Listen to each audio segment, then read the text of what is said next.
Hello and welcome back to No Bullshit. Brooks here. Today we're talking about Keith Olbermann. This failed TV journalist has resorted to doing little vlog-style anti-Trump rants on the GQ website, which I had no idea was into politics or news or anything like that. I thought that was a fashion site. But no, I'm not kidding. That's where Keith's home has been for the last year. He pretty much just rants and raves there about hating Trump over and over again. It's kind of pathetic, and he really does seem unhinged lately. And this week, it looks like he may have lost it for good. Following this recent story about President Trump calling Senator Warren Pocahontas, again, a joke he's made multiple times since his campaign and election. Because of course Warren faked having Native American heritage in order to get her cushy high-paying job at Harvard, and later to get votes in her career in politics. Seriously, she's faking being an Indian and somehow Trump is the bad guy for calling that out. And a lot of the media is freaking out about this too. CNN, MSNBC, all the usual suspects are all perturbed at Trump for calling her Pocahontas again. And I think they're especially mad about this since this joke occurred at a Navajo Code Talkers honorary event for veterans. You were here long before any of us were here.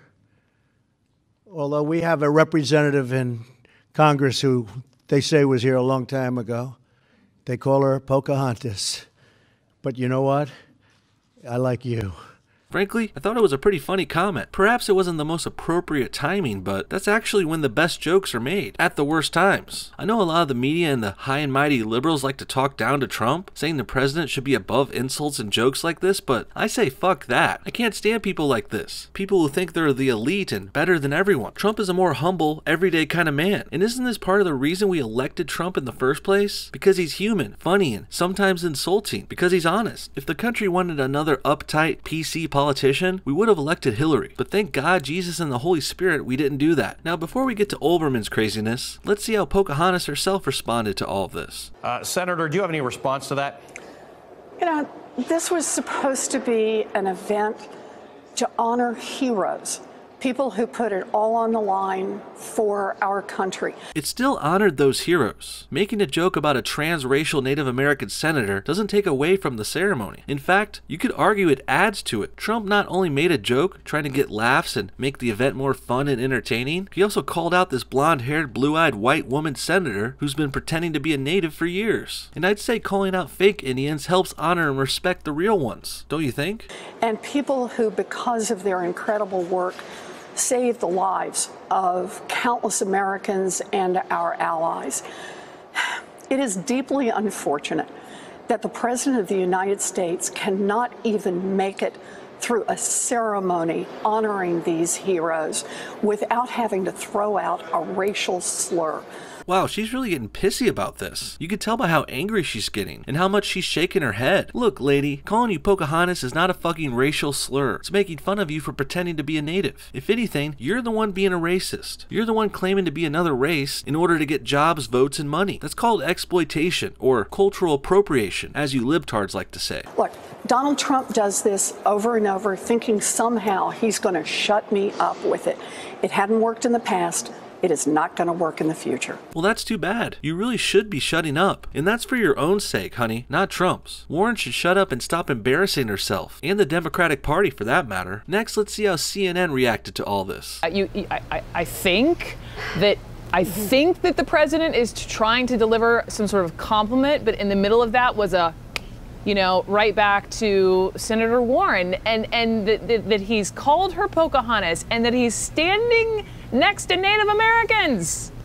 What is the man thinking? Trump was thinking he would get the news and pundits to start talking about Elizabeth Warren again, exposing her as a fake native. I love how this dumb blonde bimbo on CNN thinks she's smarter than Trump. So many people fall into this trap of thinking they're smarter than their opponents, especially leftists and liberals. They all think they're such smartasses. They're the same kind of people that try and get high and mighty on me all the time, and they attack my jokes too, much like they do Trump. Look, Trump said Pocahontas at this time for a reason. He knew what he was doing. He was making the connection between the fake Native American Senator Warren and the real Native Americans he was honoring at the ceremony. And I know CNN and this blonde and people like Brian Stelter there, they all think they're better than everyone, but they're really not. They're backing up Warren on this, the one that lied about being a native. That's why Trump made this jab, and he knew it would get this attention, exposing the media as frauds. I don't think he is thinking. And also, by the way, there was complete silence in the room because nobody quite understood what he was talking about, it seems to me. That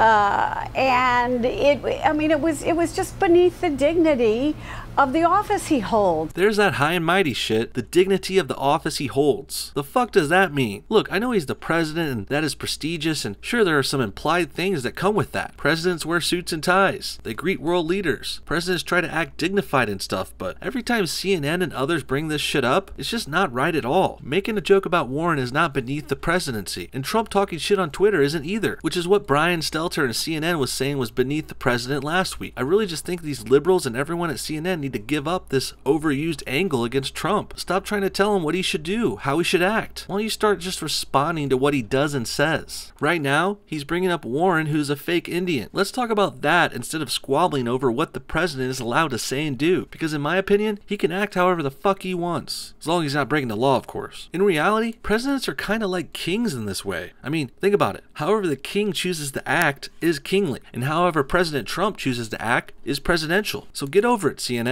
Finally, we turn to Keith Olbermann at GQ with his little breakdown of this situation called Trump is Finished. How hyperbolic of him. Let's check it out. I'm Keith Olbermann, and this is The Resistance. I'm confident now, even more so than I have been throughout the last year, that this nightmare presidency of Donald John Trump will end prematurely and end soon, and I am thus also confident that this is the correct moment to end this series of commentaries. The important stuff first. How about this for important? I don't believe you, Keith. I have a feeling you were already going to end this show and you just wanted to use this story as an excuse. You saw it out and you're taking it like a little pussy. Trump is not going anywhere. In fact, I think he's on track to win the next election in 2022. No, not 2022. In 2020 also. You know what I mean. Clearly you hate the president though, Mr. O. God, I can't stop rhyming. I'm a poet and I didn't even know it. But really, you hate the president, Keith. We know it. We get it. We've all seen your Trump derangement syndrome over the last year. You clearly can't handle it, bro, so just go home and get your whiny little Trump made a joke that hurt my fifis excuse the hell out of here. There are 7 routes in front of Trump. Each inevitably ends in his impeachment or resignation. The first, the likeliest, became 1,000 times more likely with the Thanksgiving news of a possible deal between Robert Mueller and General Michael Flynn. As I reported here as long ago as April 4th, the most specifically... Pretty boring, right? Keith basically spends the next 9 minutes rambling about ways Trump could get impeached. Really, he goes over all these odd and elaborate possibilities without really giving any good reasons to impeach Trump in the first place. Did Trump lie under oath? Did he cheat in the election? Is Trump embezzling American money? Of course not. The answer to all of these is no. There's no reason to impeach Trump. Keith is just an obvious liberal who simply doesn't like the guy. I mean, his bias is pretty fucking clear. Keith is the guy who wrote a book called Trump is Fucking Crazy. This is not a joke. And the funny thing is, Keith, you're the only one looking crazy here, buddy. Your obsession with Trump, Russia, conspiracies, and impeachment have made you lose your mind. So I am retiring from political commentary in all media venues. And we will have a chance to alter a phrase I heard somewhere to make America America again. Thank you for all the kind words and all the support.